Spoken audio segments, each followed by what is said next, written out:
Olá, meu nome é Gustavo e bem-vindo ao Top 1 das ações do mês, neste caso é para o mês de Abril. Antes de começar, quero primeiramente agradecer à XTB por apoiar este vídeo, que eles têm 0% de comissões tanto em ações como ETFs reais, um valor mínimo de transação de apenas 10€, e estas condições são válidas para volumes mensais até 100.000€, porque se ultrapassar este montante, então é cobrado uma comissão de 0,2% no mínimo de 10€. Entretanto, também gosto de salientar que existe uma taxa de conversão de 0,50%, no entanto eu criei tanto uma conta em euros como em dólares aqui na XTB, portanto, se eu tiver que adquirir uma ação europeia, adquiro na conta em euros, se tiver que adquirir uma ação americana, adquiro na conta em dólares, sendo que eu utilizo a Revolut para transferir os dólares para a conta em dólares. Entretanto, se fizer sentido para ti criar conta nesta corretora, se for de encontro ao teu perfil investidor, então tu ao criar tens aqui uma opção que é adicionar código. Tu, se colocares o Workaholic, tal como o nome do canal, então podes ganhar aquilo que estejam a oferecer na altura. Recentemente foi uma ação entre 5, agora não sei o que é que estão a oferecer no momento que estás a ver, mas ele de X em X tempo estão sempre a oferecer qualquer coisa em termos de campanhas. Partilho também a minha conta em euros, que está neste momento com um lucro não realizado de 5.375€, sendo a melhor posição a Nvidia, com um lucro percentual de mais de 1.100%, e a minha pior posição neste momento a Novo Nordisk, que já vai com prejuízo de cerca de 69% aproximadamente. É assim, este prejuízo percentual é muito elevado, mas pronto, em termos de valores absolutos, são 279. Por acaso estava a ver se tinha uma posição com prejuízo maior que este, mas não. Neste momento a Novo Nordisk está a fazer uma maior moça, apesar de estar totalmente ok com a mesma. Em tempo já foi a Intel, mas a Intel, tal como podes ver, já está em lucro, porque entretanto já teve aqui uma boa valorização. Depois a conta em dólares, deve ter aqui um lucro não realizado inferior, mas já vamos ver. Então neste momento são $333 de lucro, sendo a melhor posição a Alphabet, portanto a Google em termos de valores absolutos, porque na verdade em valores percentuais é a Micron, que já vai com mais de 480%.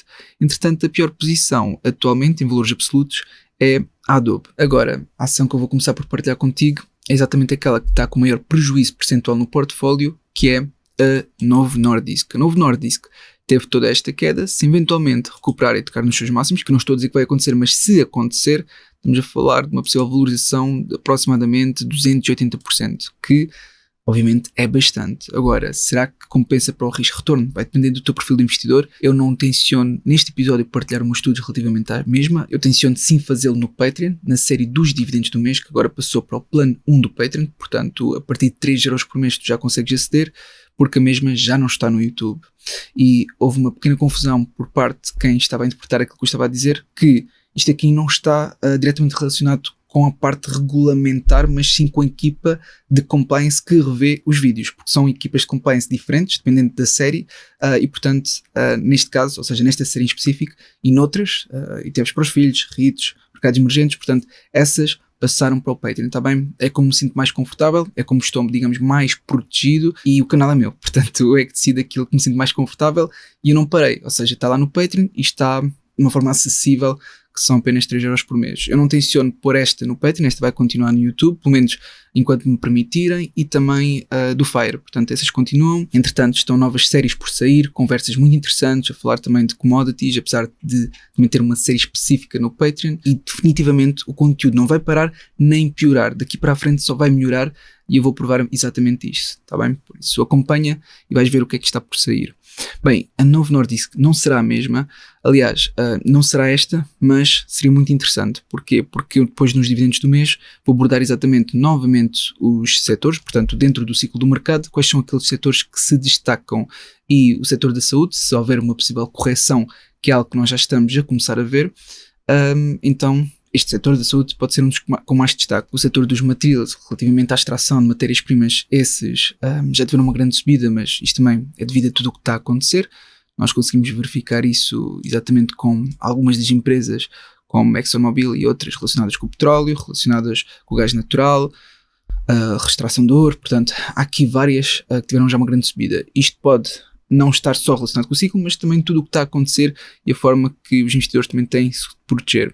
Por exemplo, se realmente houver uma correção, nós já estamos a ver que muitos investidores estão também a alocar o seu capital em empresas que pagam dividendos. Porquê? Porque quando há correções ou recessões, tu irás reparar que os dividendos são muito pouco afetados. Pode haver aqui alguns cortes por parte de algumas empresas, mas maioritariamente, comparativamente à queda que o mercado no geral tem, realmente é muito pouco afetado. Repara nas crises, eu já partilhei isto várias vezes, especialmente nos dividendos do mês, mas isto tu também consegues ver se olhares para o gráfico de empresas que pagam dividendos. Temos, por exemplo, aqui, só para te mostrar, a PepsiCo.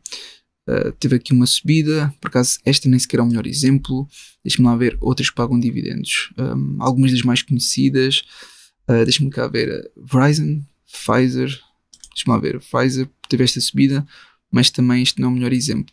Eu vou mesmo aqui à minha lista dos dividendos. Eu tenho aqui uma lista que é só para empresas que pagam dividendos e aqui conseguimos ver melhor. Portanto, a Colgate teve uma boa subida e agora houve aqui esta correção. Procter & Gamble, pelos vistos, muitas empresas que pagam dividendos tiveram recentemente aqui uma grande queda. Pronto, a Chevron teve uma grande subida, mas sendo uma empresa petrolífera não podemos considerar. Temos aqui a Verizon. A Verizon, tal como podes ver, teve aqui uma grande subida. A Disney, Johnson & Johnson, pronto, esta aqui foi outra que teve uma grande subida.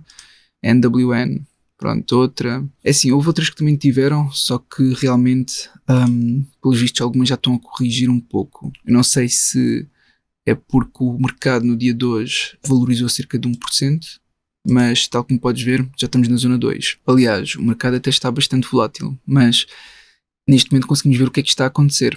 Ou seja, aquele efeito parabólico inverso em que realmente pode começar a haver aquela queda que nós estamos a antecipar.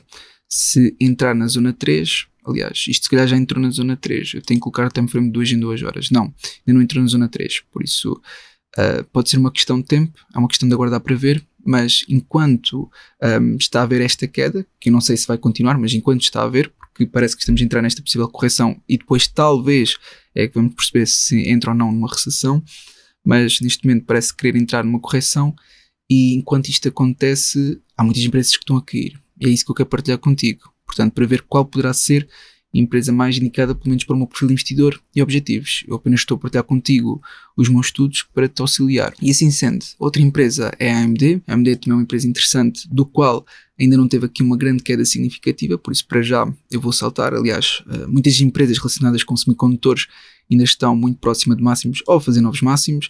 Entretanto, a Adobe continua a cair. Assim, eu já tenho uma grande exposição à Adobe, não tenciono para já aumentar a minha exposição, mas acho que vale a pena ter na watchlist. Só que pronto, agora com a inteligência artificial, os produtos, portanto o software relativamente à Adobe, está a ser muito rapidamente substituído. É claro que, por exemplo, programas como o Photoshop continuam a ser utilizados, etc. Mas a verdade é que a inteligência artificial está a conseguir substituir tudo isto. Até eu, muitos dos designs que antes fazia, deixei de fazer porque a inteligência artificial consegue fazer melhor. Ou seja, isto não só na parte da criação e geração de imagem, mas também na parte de edição de vídeo e outros. Por isso é uma questão de estar atento àquilo que são as novidades da inteligência artificial, porque realmente pode esmagar a Adobe. Por isso é um pouco arriscado aumentar a minha exposição. Por isso para já vou saltar. Entretanto, também temos a Intuit, que eu investi no passado, ela recuperou. Ou seja, este nível de suporte que eu tinha mencionado anteriormente realmente verificou-se que foi um nível de suporte bastante firme e agora encontrei-se de volta destes valores. No entanto, se realmente houver a tal correção que eu mencionei anteriormente, é normal que estas empresas e outras continuem a cair e talvez até rompa o nível de suporte e continua a cair. Depois temos também a Oracle. Oracle que já foi investida no passado, se não me engano foi em janeiro deste ano, em que eu aproveitei a queda, ela caiu mais e entretanto encontrei-se nestes valores. Eu agora estou a aguardar que ela possa talvez cair mais para voltar a fazer um estudo. Mais uma vez, se houver a tal correção e passar a recessão, acredito que esta será uma das empresas mais afetadas, por isso para mim não faz sentido estar a adquirir para já.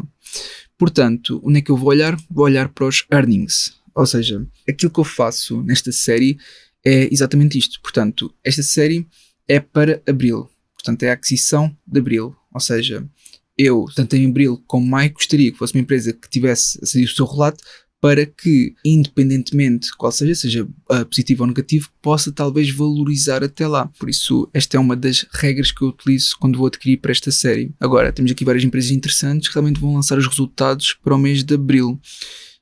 Aliás, muitas das grandes empresas, mas eu vou começar pela ExxonMobil, ou seja, a ExxonMobil vai lançar os seus resultados. Aqui vai ser importante também para ter noção se ela corrige um pouco, porque realmente está mesmo muito lá em cima, mas toda a subida que teve pouco está relacionado com os resultados que tem neste momento, porque sabemos como é que ela está a ser afetada neste momento, ou seja, os investidores já estimam, ou pelo menos a previsão com base na subida dos preços, faz com que o possível rendimento que possa sair num futuro relato, não neste que já vai sair, mas num próximo, possa ser muito superior ao esperado. E se isso acontecer, é normal que esta subida justifique. Depois, outro relato vai ser da Google, que é 28 de Abril, e tal como podes ver, a mesma está muito próxima de máximos.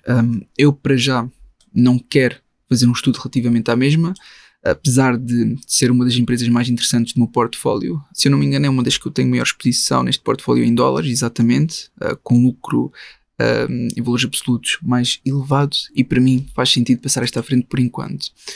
Entretanto, outra que vai ser dia 29 de Abril é a Amazon, também está não muito longe de máximos, mas eu acho que nenhuma destas é tão interessante como a próxima que eu vou mencionar. Portanto, isto são empresas que tu podes colocar no teu watchlist, fazer o teu próprio estudo e entenderes se pode ou não ser uma boa aquisição, mas tenha a atenção que se houver uma correção, as mais afetadas são empresas tecnológicas, tal como podes ver novamente aqui. Portanto, empresas de informação e tecnologia, que são estas, são as mais afetadas, por isso é normal que possam ainda cair mais.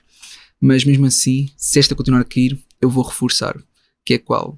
É que vai lançar os seus resultados no dia 23 de Abril, que é nada mais, nada menos que a Microsoft. A Microsoft teve toda esta queda, ou seja, desde os máximos até agora estamos a falar de uma queda de aproximadamente cerca de 30%.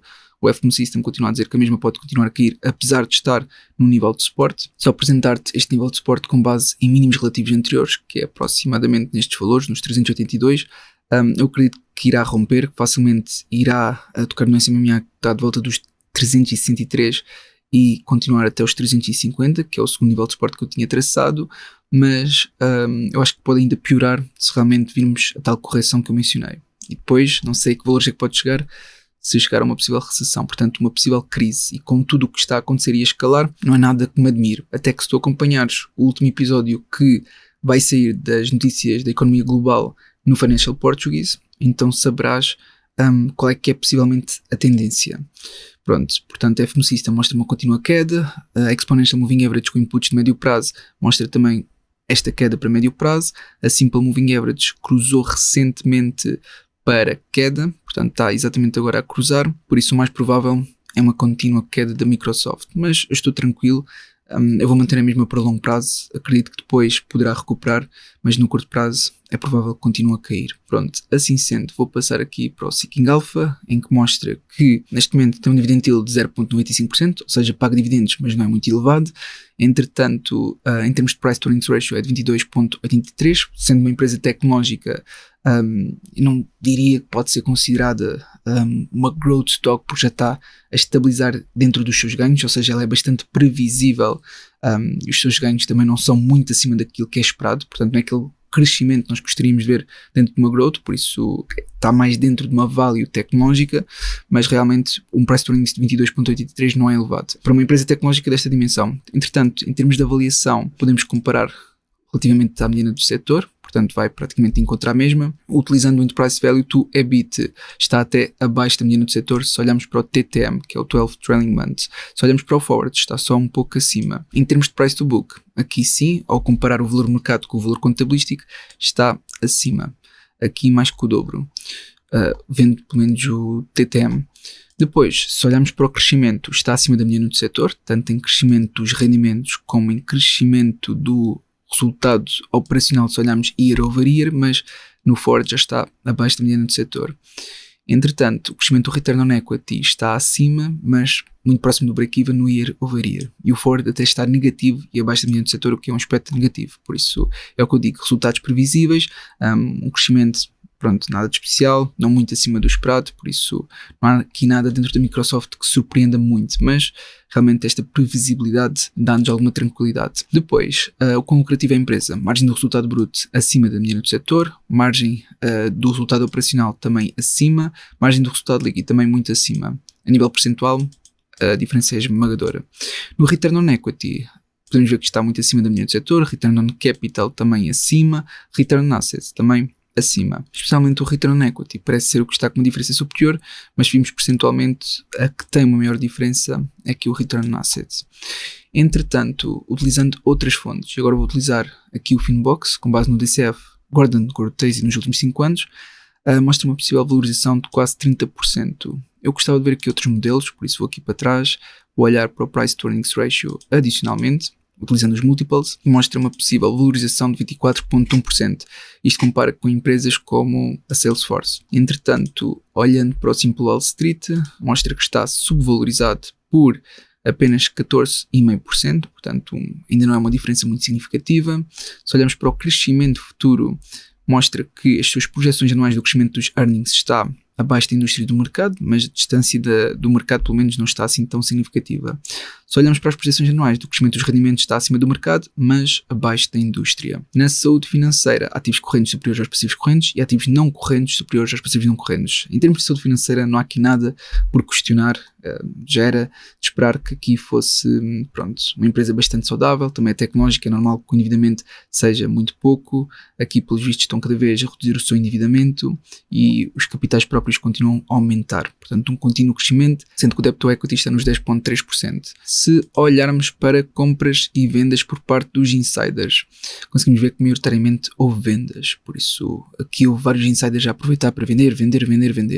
Isto pode significar uma coisa, ou seja, podem tanto esperar, é claro que podem estar a aproveitar, mas o mais provável é que esperam que algo possa estar por acontecer, porque normalmente são o tipo de pessoas que têm acesso a alguma informação privilegiada, apesar de, legalmente não podem utilizar essa informação para tomar decisões relativamente a posições que têm na empresa, não é? Mas com tudo o que está a acontecer, especialmente Trump e amigos, está a ser completamente manipulado.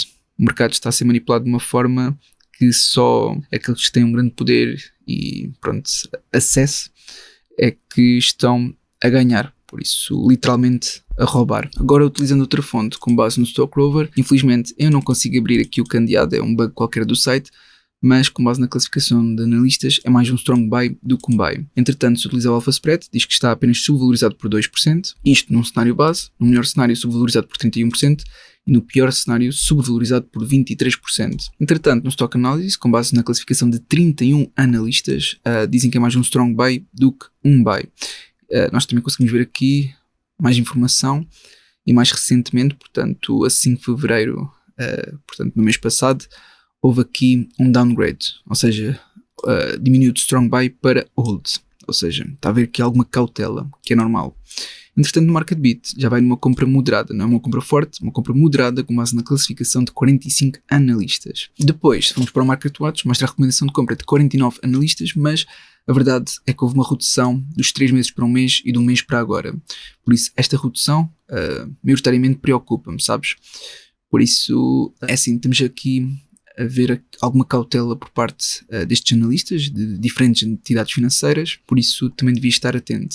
No meu caso, eu estou completamente ciente que a Microsoft poderá continuar a cair, mas eu também estou a fazer outras aquisições que vão beneficiar caso haja uma queda, ou mesmo se toda esta situação continuar a escalar. E se tu viste o último episódio dos mercados emergentes que está no Patreon, no primeiro plano, que são aqueles tais 3€, então tu sabes que eu investi na maior empresa de importação e exportação de urânio, também metais preciosos e energia nuclear, e eu expliquei o porquê de, na minha opinião, ser uma aquisição conforme o perfil investidor e objetivos e o porquê de estar com a mesma para longo prazo, está bem? Portanto, eu expliquei a nível macroeconómico e os acordos que estavam a haver entre países. Agora, eu não adquiri esta bolsa em ADR nem nada do género, foi exatamente na bolsa original, por isso acho que vale a pena dar uma olhada. Por isso eu estou também a adquirir outras ações, outros ETCs, outras commodities que me permitem aproveitar um bocado se realmente houver esta queda, esta correção e pronto, digamos, aproveitar toda a confusão que está a haver, porque nós temos que diversificar e precaver-nos. Entretanto, para este episódio, realmente aquela que eu vou continuar a adquirir para já é a Microsoft. E eu vou aqui a gráficos, vou procurar a Microsoft, portanto MSFT no canto superior esquerdo. MSFT está aqui, e cuidado que existe uma MSFT que é um contrato por diferença e eu quero a ação real, portanto esta aqui em cima. Agora vou abrir, podes ver onde é que eu adquiri da última vez, estou com um prejuízo aproximado de $15 desde a última vez que eu adquiri e agora vou fazer este reforço. Portanto, nova ordem, a aquisição tem que ser 382 porque eu quero ter uma ação inteira para ser o legítimo dono da mesma, porque se for uma fração da ação eu já não sou legítimo dono, porque eu começo a ter um PRIIP, por isso acabo por ter um derivado e não é isso que eu quero. Portanto, sim, para ser legítimo dono e ter a ação inteira tenho que gastar este valor, 382,56, que é o preço da mesma neste momento. Portanto, confirmar e está feito. está aqui feita a aquisição. Portanto, isto é tudo o que eu queria partilhar contigo para este mês. Eu realmente espero que tenha sido útil. Se foi, não esqueças de colocar gosto para apoiar e até uma próxima.